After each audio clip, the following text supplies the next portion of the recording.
All right, there we are.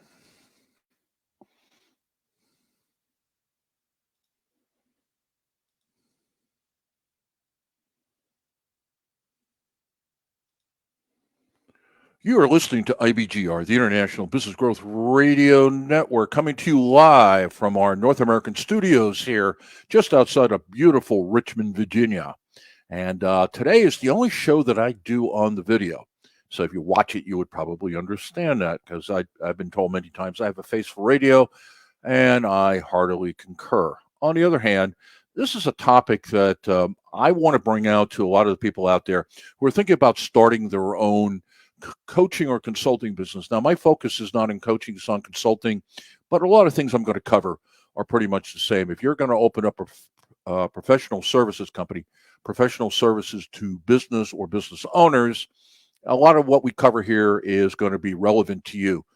But for right now, I'm focused on the consulting arena, and this is a pretty big animal in terms of just what is possible. So that's why I want to offer this to you. All right, so I'm going to get everything hooked up here. So first thing I need you to do is go to show notes, and our show notes are at ibgr.network. Now, IBGR stands for the International Business Growth Radio Network. International, 177 countries around the world. Business growth, or the BG of IBGR, is we talk to business owners and entrepreneurs, people in the gig economy, solopreneurs around the world. And what do we talk about 24 hours a day, 7 days a week, is we talk about how to start, grow, or exit a business. That's our focus. And then finally, the R of IBGR is, as it sounds, it's radio. Now, we run this as a terrestrial radio station. This is not run as an internet station. There's a big difference. So we basically maintain the type of scheduling. We have hosts, we have commercials, we have everything that you need. And so I want you to understand that this is a radio station where we made the decision not to buy an FCC license and then broadcast to, in the Richmond area, maybe 1.5 million people, but rather we're going around the world to 7.5 billion people. And then specifically of the 7.5 billion, about 375 million are entrepreneurs. Of those, 180 speak English as a primary or secondary language. And maybe we'll be bilingual next year. I hope so. But right now, I'm going to focus on the 180 million. So if you're part of that, wunderbar. Welcome to the show. All right. Now, you're at the page, ibgr.network. That's our name, our URL, our call sign, and our broadcast frequency. When you get there, you'll come across the navigation bar. And off to the right-hand side, you'll see notes.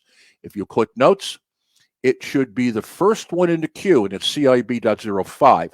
If it isn't, and you're listening to this as a replay, or it's a podcast through, say, our partners at Startup Radio or StartupRad.io, which is Startup Radio, then you need to put in the search bar right next to this, the list, CIB number 5, and that is instead of creating a consulting business, which would have been CCB, I really want to talk about the fact that you're creating an improvement business. But if I use the word improvement in the title, you're going to think that, I'm helping you rebuild houses. And I don't do that. I'm not a carpenter. I'm not a plumber.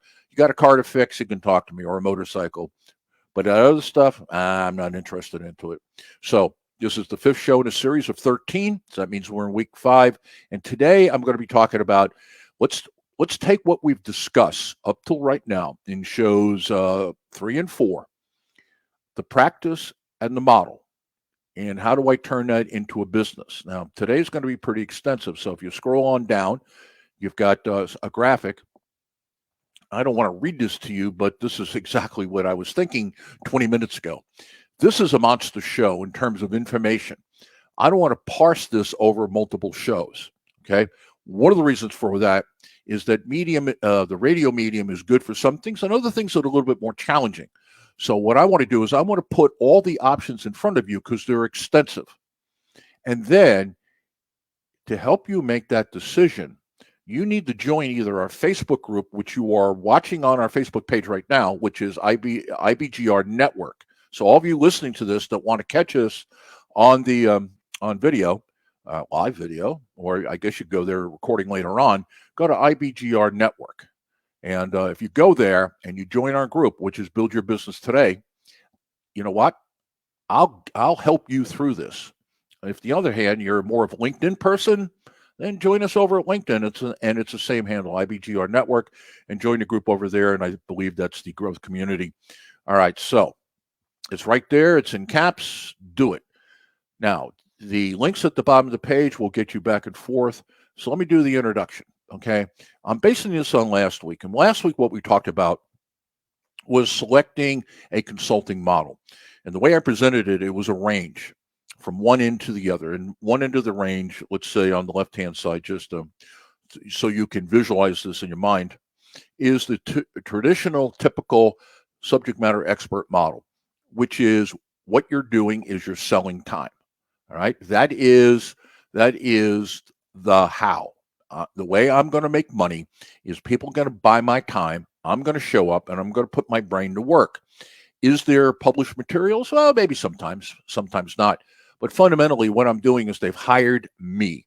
Now, it's a great model if you are working with clients who have a lot of money. They have deep pockets. And typically, large corporations hire this type of individual, or they go to a consulting firm where these individuals are present.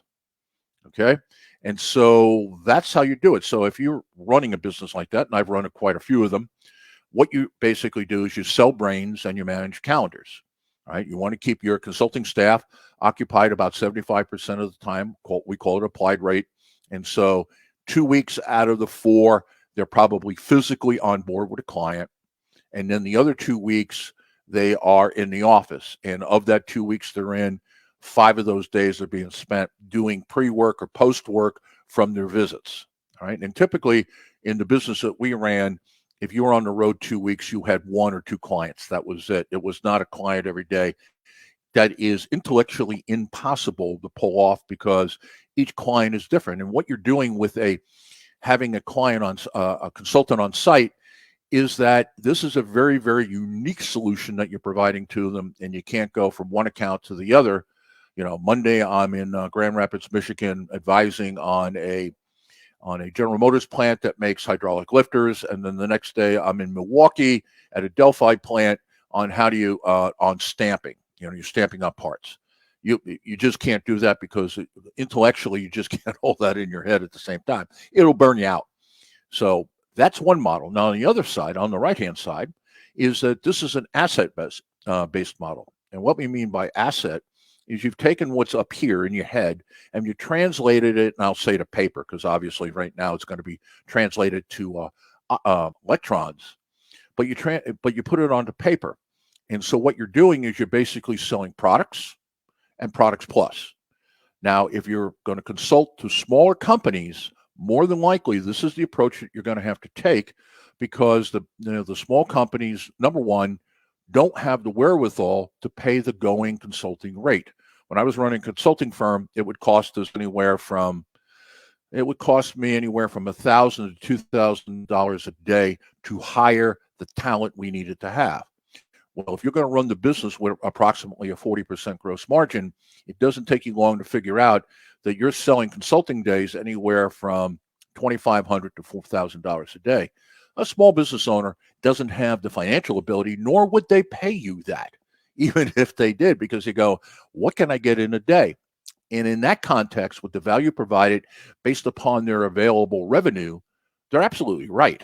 So the idea of going to an asset-based consulting firm is really fundamentally this. You are taking and breaking it down so you're making it affordable. Now, at the end of the day, because of your intelligent design of the fee structure, which if you're watching this series, I'll help you with, is that you're going to be approximating a 40% margin with a lower revenue day. Now, there's no way to get the big consulting house numbers in a small business consulting firm, but if you're intelligent, you can have a very, very profitable model. Now, that was the how, but that didn't talk about, well, what were you going to consult on? And today we're going to do that, and that's why I said this. I got a mama jama of stuff here, and we're going to go through it. I'm going to go through it quickly, but it's going to give you a good idea of what's out there. And what I want you to do, and that's the objective we have here, is based on your expertise and experience. Now, expertise could be academic credentials, or it could be that you have certifications, you've been trained. But the deal is people are going to want to know, 1, what do you know? And 2, what have you done? And those two things will make you or break you in the consulting business. If you do large corporate consulting, you're going to have degrees. I'm sorry, that's just how it is. If you have a bachelor's degree, maybe I can sell you underneath somebody else, but typically in the business is a master's degree. The small businesses, do they care? Maybe on the margin, but what it's really about, well, what have you done? And so I want to talk about how you blend that together. All right, so what do you need to know? Well, in my original work with you, I said that there are 6 consulting practices, and there are. I added 2 today, and I'm not going to talk about it at any length. But if you want to join our Facebook or our LinkedIn group, and that's IBGR Network, I'll help you with those. So 1.0 here, as you get to what do you need to know, and that's a hot link that will take you back to, I believe, show number 2, CIB.02, where we kind of laid this out. So I've got no definitions here because I've already taken up. If I was printing this out, I've already killed a forest. But startup consulting practice, which is something that we're going to be doing here with an incubator next month, is how do you take a company and get the doors open, get some money in the door, and help them prove the business idea. Because when you start a company, you have this idea of what's going to work. You don't know what's going to work until you prove it. And there's a lot of people say, well, I had a great business idea, but it didn't sell. No, you didn't. You didn't have a very good business idea because it didn't sell. That's just the life. And if you scroll all the way to the bottom, now again, let me take you, if you're just joining us, ibgr.network is our website. When you get there, you'll see the navigation bar right below our wonderful symbol, our icon. It says notes, click notes. And whether you see it first or you're getting in here as a replay or a podcast, so there's like 2,300 pages of notes in here, CIB.05, and that is creating a consulting improvement business. Practice plus model equals a business. Open it up. Now, all the way to the bottom, and this is number 8.0, which we're not going to talk about either, is a turnaround consulting practice where you're hired to come in and turn stuff around. Now, the deal with this one is you're not going to be a rookie or a novice. Now, you can get in some of these others without a ton of experience if you're pretty smart, okay? Or you got a ton of experience and you're reasonably bright, you can get away with it. But the turnaround practice means you know how to do everything or most everything here, or you know how to hire it.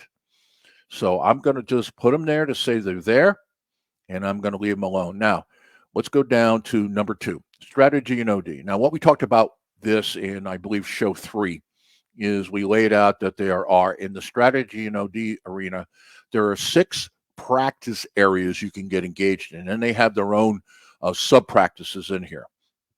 So strategy is, as it says, you help companies come up with their strategy about how they're going to go into the market. This includes some market positioning.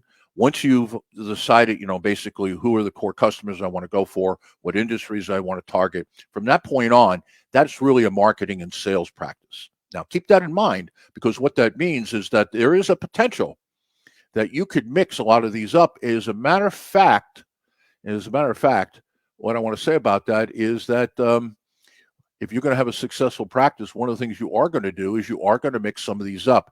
And my purpose behind showing you what is possible is, in fact, how to put those together. So I'm not going to go through every one of these at length.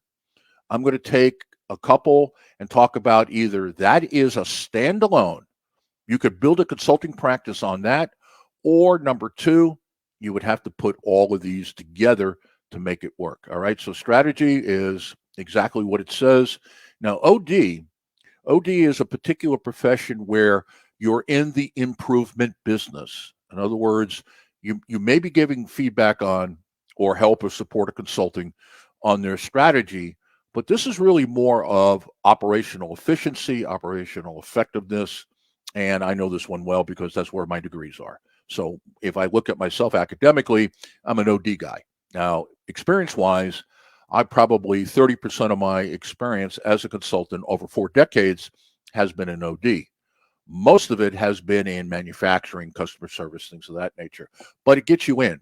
All right. So now what we talked about here under strategy and OD, you have organizational strategy, market segmentation and branding, organizational design, strategy planning, high performance culture, and change management. These are all areas that consulting firms work in. Now, I need to stop here and just quickly say what I'm giving you is not my opinion.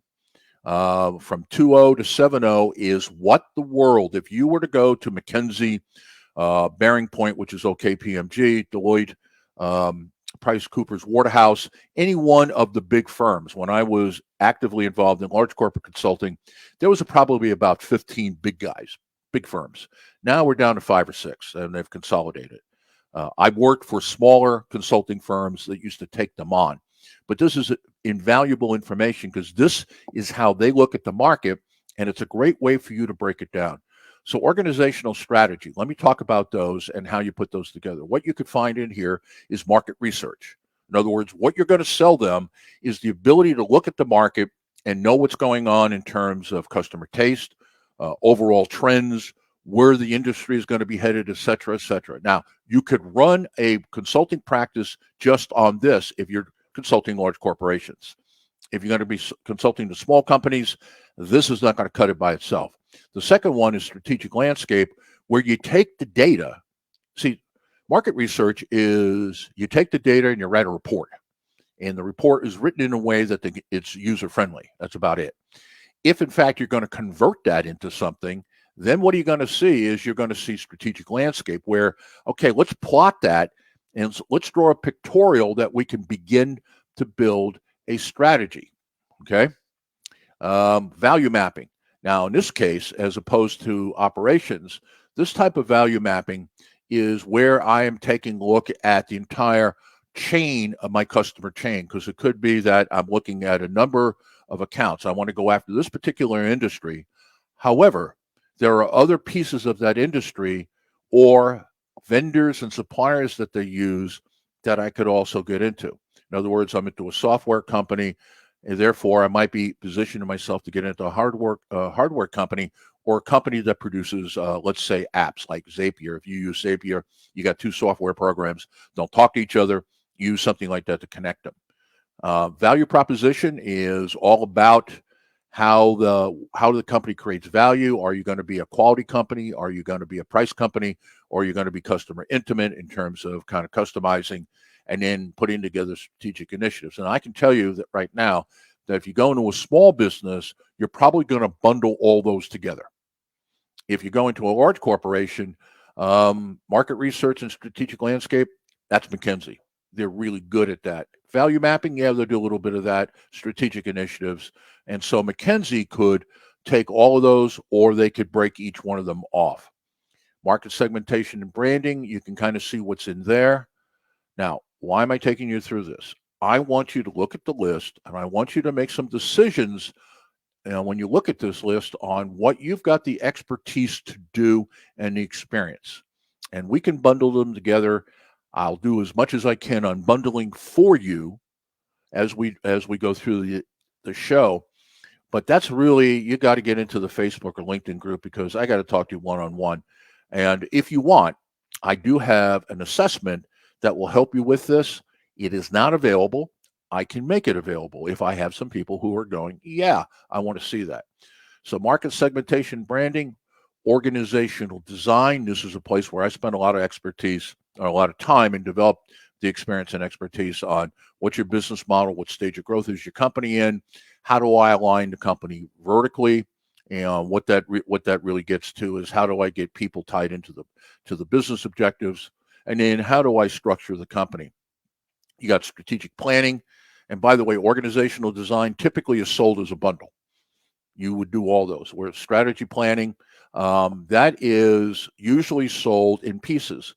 So, for example, how do we finance the plan? You see 4.2.4.2 is one of the things that we started developing when I was at my last large consulting firm, or my consulting firm that we consulted the large companies, is we introduced this concept of, at the C-suite, at the top of the company, that those individuals, instead of assigning a budget based upon historical data, what they did is they made all their different divisions, because that's what they would call them at that level, compete for budget. So I don't care what you had last year.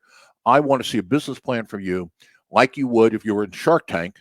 And what you're going to do is you're going to tell me, if I give you $1 million, pick a number, $1 million, how are you going to invest it and what's going to be returned to the company? If you're in a part of the company that produces revenue, that you're going to hit me back with what's the return, 2 times, 3 times, 4 times, 5 times. And within this operating year, when can I expect the payback period to end and the profitability? So if I give you a mill, you're in manufacturing, you go by week 10, we will now have produced enough goods to pay that back. And so the remaining 42 weeks of the year are going to be on the profit side. Here's our projection, and here's the multiple that you're going to get off your money. Okay. Interesting concept.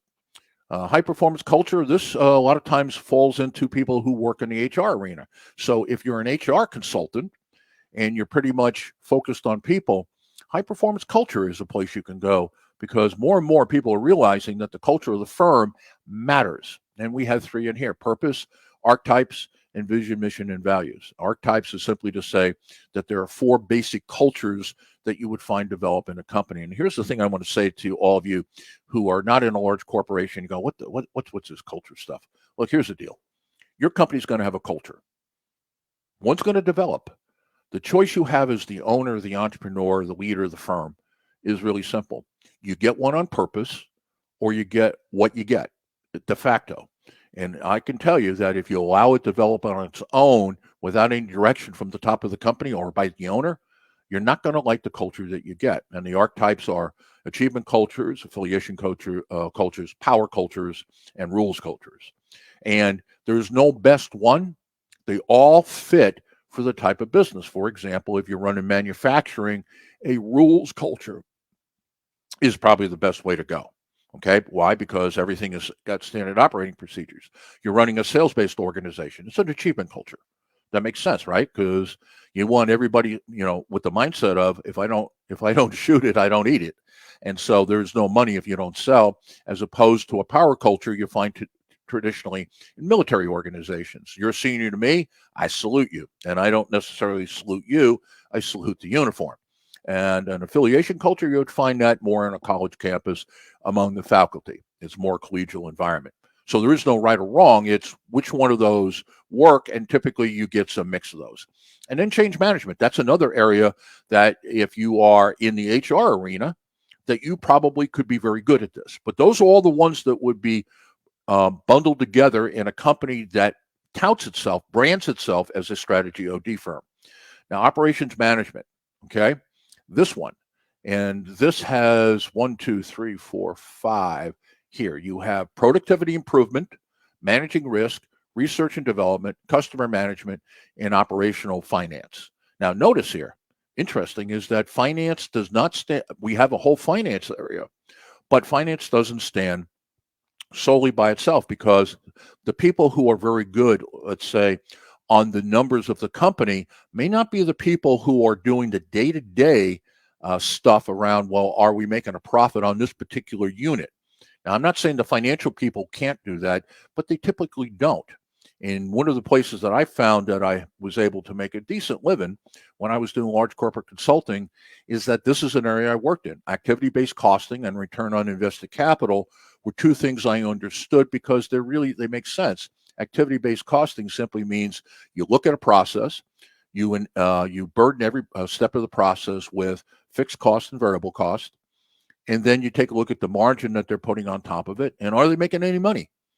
And the other side of that is, okay, if I'm going to spend $100,000 on a piece of equipment, what's my rate of return? How long is the machine going to last? And what is going to be the return on the capital I invested in that as I project it over time? Here are all the ones that you can do. So look at those and say, do you have the expertise or the experience to do in productivity improvement, managing risk, research and development, customer management? And notice that customer management here is in operations. Now, if you build a company and you look at the organizational structure, I'd actually recommend that customer management is in marketing and sales. Different conversation, but operationally, the tool set you need to have an effective customer management, managing the entire experience the customer has with the company, which is both an externally facing, the relationship you have with customers, and internal, what are we doing to support the people who are doing that? What are we doing to support all the functions that produce the products or deliver the services? This actually is operations. Operational people make good service managers, is just as long as they understand that the customer comes first. All right. All right. Technology services, that's where I'll take it and I'll stop there. In IT, and I got this not only from this report, which I can't cite because my buddies over there at this particular organization that do this every year for the large consulting houses, they ship me a report every once in a while that I don't pay for, and these other people pay a lot of money. And let's put it this way: it has 5 digits in it. The first one's not a 1. All right, so that's what this cost, and I get this sent to me. On technology, you have IT strategy and planning, which is pretty critical. In other words, if you are doing OD consulting or if you're doing strategy consulting, you may have a practice here because you're not really setting up the equipment. You're not really making it work. That's in the design and architecture. What you're doing here is making sure that they're making sound decisions about how to apply technology in the firm and then who should they be looking at to purchase from. Once that's done, now we're into design and architecture. And in some cases, you can see like strategic initiatives, that's going to pop up a couple times. All right, I'm basically out of time and I'm ramming and jamming. So here you go. You're listening to IBGR, the International Business Growth Radio Network. My name is William Eastman. This series is creating a consulting or improvement business. And today's show is how do I build a business? Well, I do that by determining what practice model I'm going to use and where am I going to do that. So with that, go nowhere. I'm going to be back in 2.5 minutes, and we're going to light the fight. I got to stop talking so fast. I'll be right back.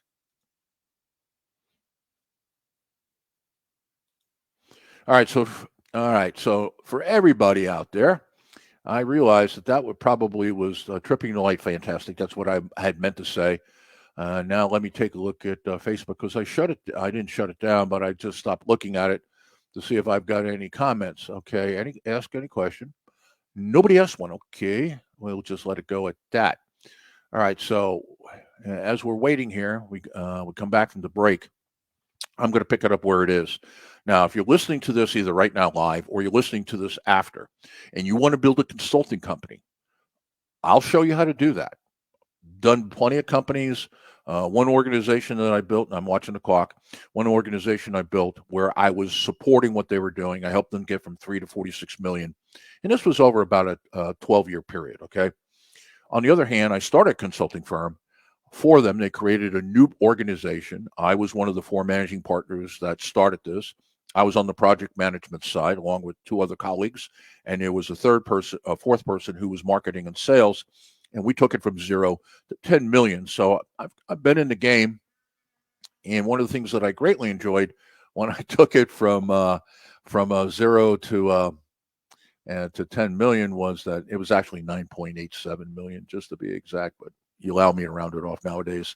And that is, I used to take on all the big dogs. And that was a whole lot of fun taking out McKinsey, or at the time it wasn't Bearing Point. It was known as KPMG. Or Ernst & Young. That was great fun for me. Okay, let's check to see where we are.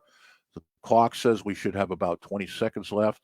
Let's see where we are on the promo side. Oh, come on, computer. Report, which is 11 p.m. Eastern Daylight Time and 11 a.m. Ah, that was me. Isn't that glorious? Like, you just can't get away from me. And that's talking about our news service.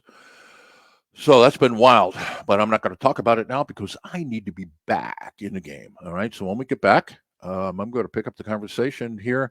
I've got a call at 2:00 with a partner, somebody who's in this business. And so what I'm going to be doing is there's not going to be any hangover. I'm going to be right out. All right. Let's get going. And we're back. You're listening to IBGR, the International Business Growth Radio Network. If you're wondering where you are, so am I. Okay. All right. So this series I'm doing every Tuesday. I'm doing live. You're making me, basically put on clothes and get in front of a camera, which is something that I like doing because radio people, man, they want to be in their sweats, unshaven, drinking scotch and talking on the radio. And trust me, most of the ones I know, that's pretty damn close. But in this particular case, the reason I'm doing it is I want to help you build a consulting firm. And so I decided to get in front of the camera. So we got something on Facebook. So the series is how do you build a consulting/improvement company? And I added consulting in there. Originally, I wanted to call it improvement, but I didn't want you to think that we were doing some sort of home fix up. All right. Now, today's show, what am I talking today? I'm basically covering some ground that we have done over the last 4 weeks. And this is, by the way, this is CIB.05. I'll tell you where to find it in a second. But how do I determine what practice areas I'm going to work in? Because what's critical is one, what model are you using, a subject matter expert or asset model? And I'm not going to go back into that. If you want that, what you can do is you can take a look at our previous show, CIB.04, as well as listen to the previous podcast. Each of my shows are broken down into 2 30-minute segments podcasts. So you're going to have to listen to part 1. This is part 2. So that's where we were. And then I got to pull up my notes because I can rattle by memory, but rather not. And then the other thing that we were doing here is saying, okay, here are all the options available to you. And what we did is we went through a startup consulting practice, didn't talk about it very much other than it's there.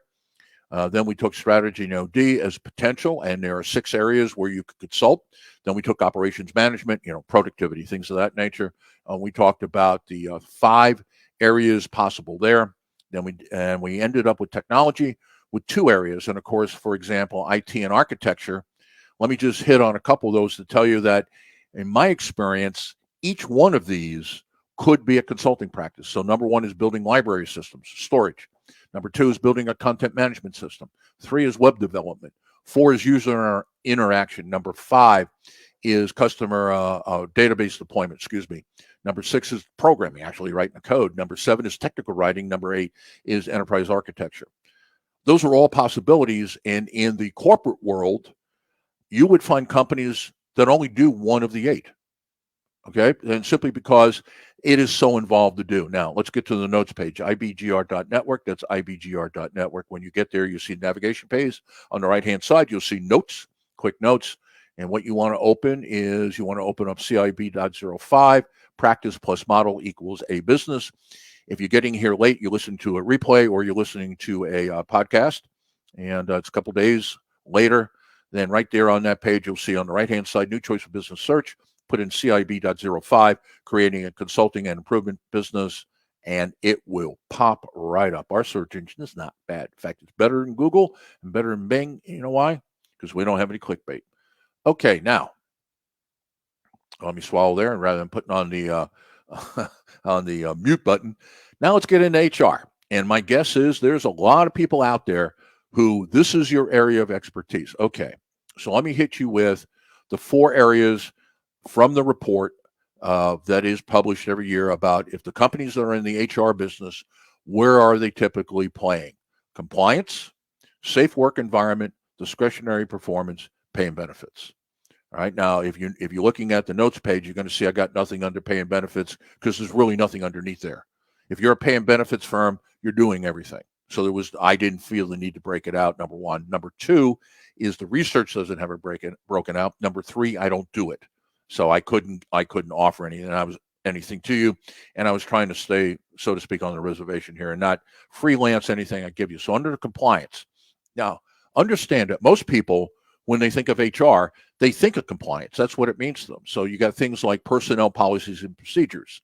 You got employment law. You have corporate ethics. Now, I would say to you that if you look at compliance and you were a small consulting firm, employment law, you'd probably, unless you're a lawyer, you'd stay out of.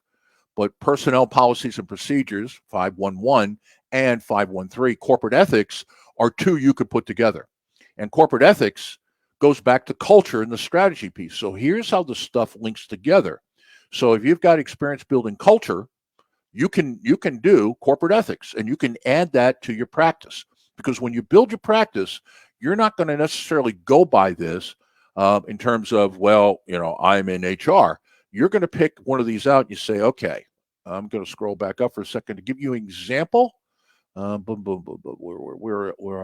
are we? I'm looking for culture, organizational culture. Okay, so you would take 2.3 and the 3 that are in there, and then you would come down here and say, and then you take 513 and say corporate ethics, and all of that you could bundle into a package, right? Now, what does corporate ethics mean? You join the Facebook group, you join the LinkedIn group, which is IBGR Network. I can tell you what's in there because if I spelled all this out, it resembles Tolstoy. All right, safe work environment.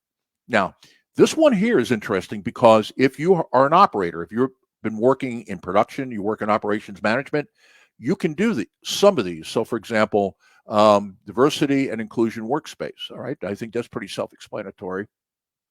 Substance abuse, employee assistance. All right, so let's take those three. I know lots of small consulting firms in the HR arena that take those three and bundle them together. So they help with employee assistance. In other words, some service where the employees call in. And substance abuse could either be a call-in program where somebody's got a problem, they call you, you begin to help them. It's outside the business. You don't have to tell the business who it is unless there's some performance issues going on, and then of course you're probably going to have to share that. And diversity and inclusion workplace. Now, my experience is you can bundle those three together or do them separately. Now, ergonomics and physical safety is something that comes from operations. So from my experience working in plants for General Motors and Delphi, I probably could do some consulting here in a smaller business on this. If I had a manufacturing company. Now, if we're talking about the world's largest engine plant, which is in Tonawanda, New York, Buffalo, where General Motors makes most of their motors, I don't have the expertise to do that plant. But if you had a small manufacturing facility and you were doing one or two things, I could do this. I have the experience and expertise of doing that. You got employee wellness, which you could bundle into the others, and then you have workplace violence. So let's go back and look at safe work environment. Is that if you pull out ergonomics and physical safety, you could probably build a consulting practice, a small business to take care of 5 of the 6, or several of them bundled together. Your choice. But that's what I want to do here. I want you to see how you can begin to construct this, because if you're going to have a successful practice and you're going to brand it and you're going to do messaging and you're going to try to sell this, you're going to have to make the case that you can do all these, that you have the expertise, which is either academics or credentials, etc., and the experience. All right. And in small businesses, as I said earlier, a lot of times experience will make up for lack of academics. In large corporate consulting, all I can say to you is my experience is you don't have a master's degree and you're going to be an understudy to somebody else. And that's just how it is in the world.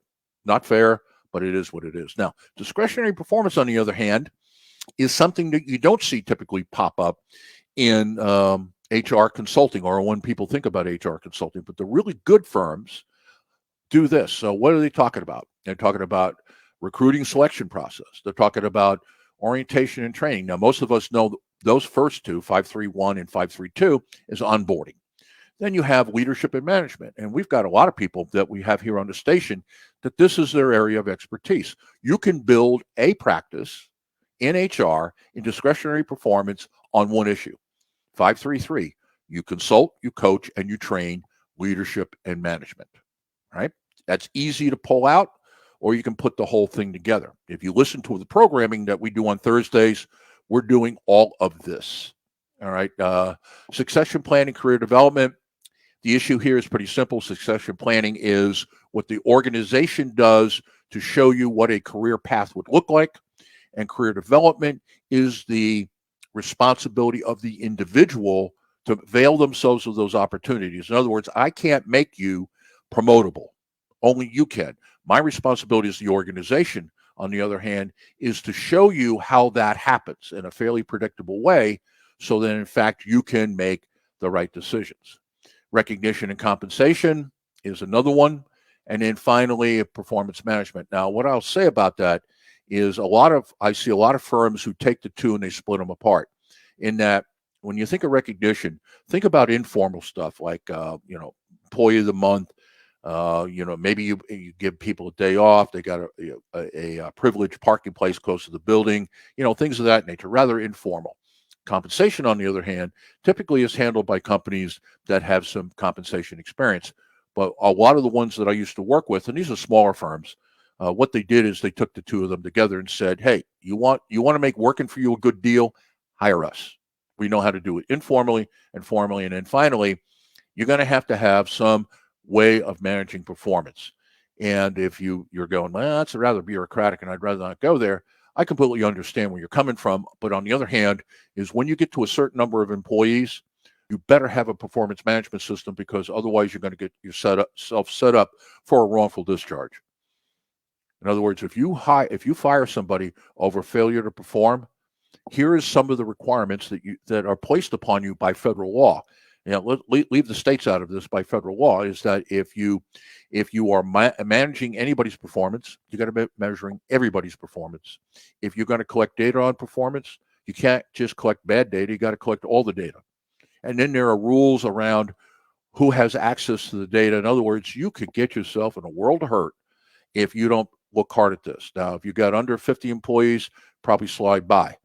If you're approaching 100 employees, you don't have performance management, you have basically loaded a gun with big ass bullets, and it's just sitting on your desk ready to hand to somebody who believes they've been wrongfully treated, and you're handing their lawyer a gun. And then paying benefits, as I said, that's pretty comprehensive. It is what it is.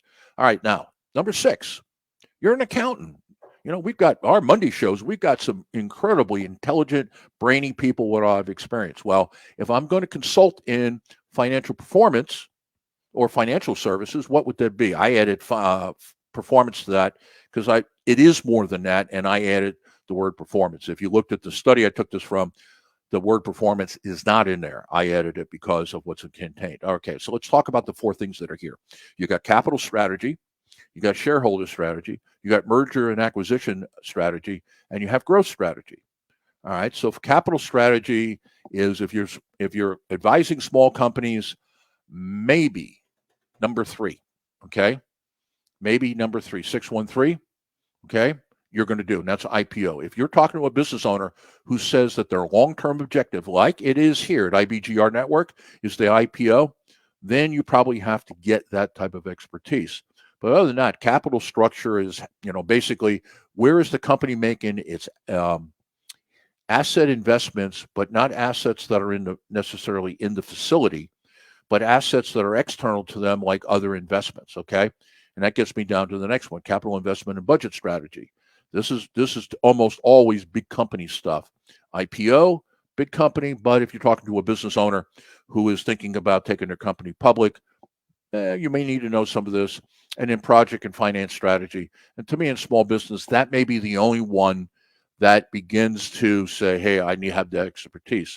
I definitely know that the CFOs that we have on the air, like Jeremy Gray out of Singapore, and Ellen McElhaney, who is here out of the United States, out of North America, both are people who know how to do this and talk about it on their show. Okay, shareholder strategy. Now, if you're the only shareholder, you can skip this one over. But on the other hand, if you're thinking about IPOing, in other words, an initial public offer, you're trying to go public. If you're thinking about going and getting venture capital, you probably have to at least get some expertise in this area. So again, if you're building a consulting practice like our CFOs are, and both Jeremy and Ellen have their own consulting practices, they can sit down and they can take you through what you need to know. One would be to either talk you into it or talk you out of it. But also number 2 is that if you're going to go forward with this, what do I need to do? Mergers and acquisition. Now, I would say this is what small business owners don't know that they need, because unless your plan is to liquidate your company when you decide to get out of it, then what are you going to do with it? Now, if you're running a consulting practice and it's a personal practice, it's just you, none of this matters because you have nothing to sell anyway. Unless you go to an asset-based consulting firm, as we opened up with this, and the asset consulting firm is you've taken all that's in your head, your intellectual property, and you put it on paper or convert it into electrons, then you may have something to sell. But if that's all you're doing, you're going to liquidate. But if you've built a company and you've got fixed assets, what's your plan to get out? And so your plan to get out could be, I'm going to sell my company. Well, this is information that you need to have. Or on the other hand, your growth plan. Let's say you intend to IPO.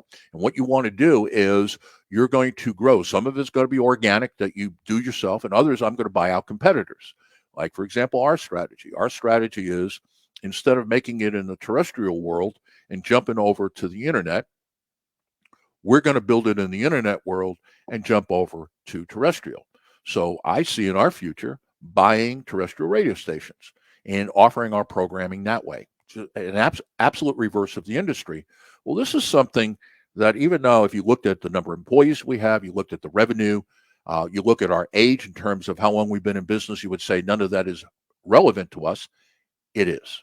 Trust me, because if you're talking to me about this, I'm quite willing to talk to you about this, and I know a few things about it.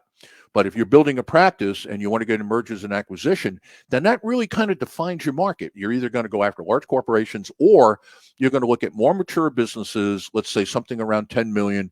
They have enough capital to operate and to make some purchases, and more than likely 10 million, they have enough credit that they're looking to buy other companies. Or you're looking at an owner who is in their late 50s to early 70s, who's still running the business, and they're kind of winding down. And then growth strategy. Now, this one is interesting in that, yes, you need to have a financial brain here. You need to think like a financial person. On the other hand, if you're doing strategy in OD, you can do this one. Why? Because a lot of the things that happen in growth strategy, okay, are things that happen in strategy itself.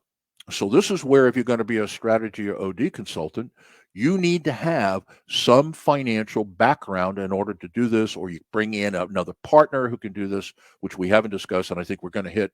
I'm looking at the boom, boom, boom, boom, boom, boom.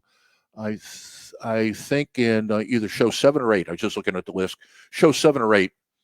We will get into bringing in other people and building a practice. And look at your consulting practice like a law firm. If you go into a law firm that's got 5 or 6 partners in there, probably 1 or 2 are in criminal, a couple are in civil, a couple in business, and probably a couple are into accidents. All right. Because if you are if you're a lawyer to corporations in business law, what do you know about ambulance chasing? Right. Okay. I know I said that in less than polite manner, but that's how we mostly see it. So those are the options that you have under financial services. Now, marketing and sales, getting a little simpler here. Now, what's interesting is service is not in here because in the big consulting houses, they don't do that. So again, I didn't get off the, I didn't, what's the word I want to use here? I did not do any riffs here. I did not go freelancing. I put in here what happens. So basically in marketing, how do I attract suspects? Okay. And the idea behind this is that the organization, you see what's missing here. If you looked at this list, what you think would be at the top at 711 would be creating qualified leads. But the reality is in the consulting world, creating qualified leads is a strategy issue. That's probably as tactical as strategy gets is there. And then the handoff is here. Now, if you're doing small corporate consulting, I would say to you, strategy, marketing, and sales, and you add service, you got yourself a practice. So let me talk about that for a second. So if I scroll back up, and you want to scroll with me, take organizational strategy 2.1, take market segmentation and branding 2.2. You come on down here, kind of like let's make a deal. And then you add marketing and sales. You got yourself a marketing agency, kind of like our partners at Crispin Co. Okay. So you got to attract people to come into the sales funnel, because all you're trying to do with marketing, as it's defined here, is to get people to come into the sales funnel. So how do you use media? How do you message? Okay. And then how do you measure that so you can manage what you're doing, such as marketing campaigns. And then on the sales side, this is actually a sales funnel that they use. I wouldn't necessarily go to this level of detail, but they did. So they're taking a look at sales of all the things that you've got to do in the sales process. My list would probably be 4, 5 at most. But again, I'm telling you what they said, not what I think. Now, you and I can deviate from that. And then the last one I have down here, AO, is the turnaround consulting practice. And the turnaround practice is pretty much as it says, is that you got to come in, you look at the company as it currently stands, all right, and then you make some decisions about what has to be done within the firm. What is it that you need to do to turn around? Now, what I'll do here, since I have a couple minutes, one is I'm going to check Facebook because I haven't been checking it. I just been rolling. And so, okay, no comments. Now, by the way, if you're reading this or watching this later on, I'll monitor this. I typically all day Tuesday. Is today Tuesday? Yeah, today's Tuesday. All day Tuesday, I monitor this because we've got 24-hour operations. At 6 o'clock today, we actually find ourselves into the Australian market because it's 6 o'clock in New York, is 8 o'clock in the morning in Sydney. So I always have to ask myself, what day is it? And then I got to say, am I talking about New York? Am I talking about Sydney? Am I talking about Mumbai, India? Am I talking about Cape Town, Africa? Okay. We're in different time zones. But I'll come back and I'll be checking this. So if you want to put some comments in here and you got some questions that you want to ask, go right ahead. And it may take me, it won't take 24 hours to get back to you, but it'll probably be more like 12. Now, in a turnaround consulting practice, what you have here is basically you got a couple steps. You got triage. You're going to walk in the door and you got to go, okay, I have got to get a couple things working immediately. Now, where do you typically go? You typically go to cost. Any turnaround where the decision is, because in a turnaround, you can almost guarantee that either they're not profitable, in other words, they're just at break even, or they're wildly unprofitable. And if you think that sales is going to cure your problem, good luck to you. Okay, good luck to you. Yeah, because every one that I've ever seen and I've read, and I do a lot of reading on turnarounds, because they're all unique animals. So it's a tough model to come up with, but fundamentally, go after cost first. And so you're in a company that is in the red for say $500,000 to $3 million. All right, you got two choices. I can get $500,000 more in the door, which is not going to really help because what are you doing? You're bringing in bad money because more than likely your cost structure is too high. So what do you do first? You go after your cost, and that does not mean necessarily taking out labor. Now you may do that, but that is down the road. That is not a cause. That's an effect. I don't blame employees for where the company is. So what you do is you look at your cost structure and say, okay, let's get aggressive about taking out all our costs. So if you have expertise in activity value mapping and activity-based costing, you can knock this bad boy down pretty quick. So once you get them profitable, so let's just say I take that $3 million company that's 500,000 in the red, and I find $300,000. Right. So now they're operating. They're operating at a lower cost operation. Now the gap isn't 500,000. I got to close. Then it's 200,000. So the next thing you go to is you look at the capacity of the company, and you say to yourself, okay, what could they do? What could they do? And then you compare what they could do to what they're currently doing, and you say, okay, what are the things now I need to fix? So this is kind of the secondary move. What are the things I need to fix so I can get them back to 3 mil? And so your goal here is, one, get all the cost out you possibly can. Then number two is get the company performing as it should be performing. And more than likely, that 1-2 punch is now you're into profitability. Now, the only question is, what's your contract? Is your contract to turn around and make them profitable? Then you're probably done and you're out. And there's a couple ways you do those deals. They buy your time, and they give you a bonus for what you did, or you get a piece of the action. Kind of in small businesses, getting a piece of the action is a little bit more difficult. Also, is a little bit more dangerous because if you get a piece of the business, then number three better be true, and that is, okay, so what is your reimagine strategy? If I can use our theme that we used in season 5 last season, is what's your strategy to reimagine the business? And if you're there long enough, then what you're doing is say, okay, what's next? And now what you're doing is you're basically employing, now you're a strategy OD consultant. And so that's the difference. Whereas in a startup, what you're worried about is what we're doing in our incubator. What's their image? What image are they portraying in the market? Their brand.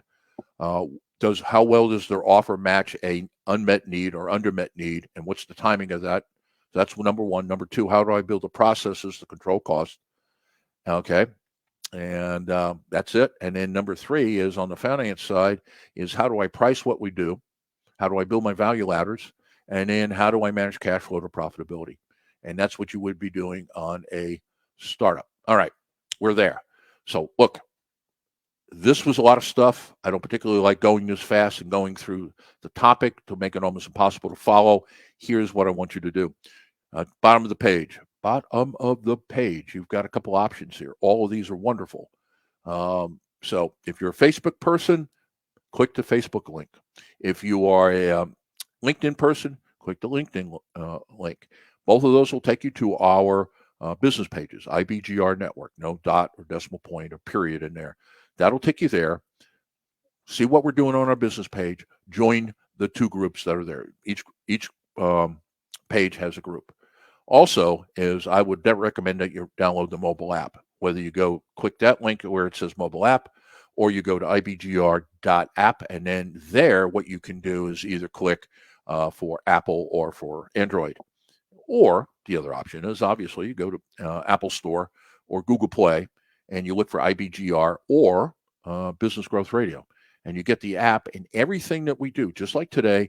Everything that's offered here 5 days a week, or really 7 days a week, 24 hours a day, is accessible in the palm of your hand. You'll have solutions on demand. You need something, look it up. We'll provide it. With that, I greatly appreciate being with me. Next week, we're going to be talking about monetizing your consulting practice and how do you build value ladders from some of these decisions. But please, please, please, Facebook or LinkedIn, join in, and I'll help you put together a practice by using this as a guide.